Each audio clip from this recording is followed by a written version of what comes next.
হঠাৎ শুনি আমার দিদা মারা গেছে। আর চলো আমার দিদা মারা যাওয়ার আর শ্মশানের ব্লগটা তোমাদের সাথে শেয়ার করি।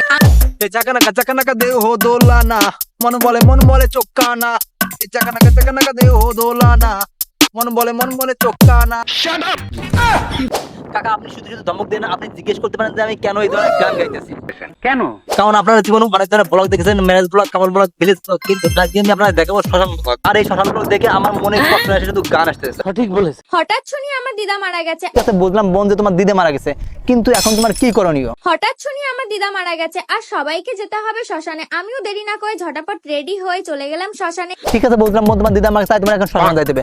কিন্তু ভাই আমরা একটা কথা বলেন তো, শ্মশান যাওয়ার আটা ময়দা কেন? এই সমস্ত মেয়ে কি আটা ময়দা ছাড়া কোথাও চলতে পারে না? আমি বুঝি না। সবাইকে যেতে হবে শ্মশানে, আমিও দেরি লো এইটাই দেখার বাকি ছিল। আরে ভাই না, তুই কোনো বিউটি কম্পানি যাচ্ছিস না যে তোর এত মেকআপ করা লাগবে? ঠিক বলেছো। আমি ভেবেই পাচ্ছিলাম না কোন ড্রেসটা পরবো। তারপরে আমি ভাবলাম যে আমার তো একটা সুন্দর ড্রেস আছে। আর গভীর ভাই ভাবেন তাদের শ্মশানে যাওয়ার ড্রেস সিলেকশন, আমার মনে হয় 3-4 জন মেন্টর লাগবে তার এই ড্রেস সিলেকশনের জন্য, যে শ্মশানে সে কোন ড্রেস পরে যাবে। আমার মনে হয় সব থেকে জনি সিন্সকে নিয়োগ দিলে সে সুন্দরভাবে তার ড্রেসটা সিলেকশন করে দিতে পারবে। এদিকে আমি মেকআপ করতে করতে দেখো মেকআপটা কি হয়ে গেছে। কারণ আমার এত টেনশন, এত কষ্ট হচ্ছে আমার দিদার জন্য যে আমি আর কিছুই করতে পারছিলাম না। আর মানে কে বলবে তার কষ্ট আছে? কষ্ট হলে বোন তোমার চোখে পানি করে, সে আমার মেকআপ করতেছে মনে হচ্ছে দীর্ঘদিন পর বয়ফ্রেন্ডের সাথে রুম রেট করতে। আর কিছু?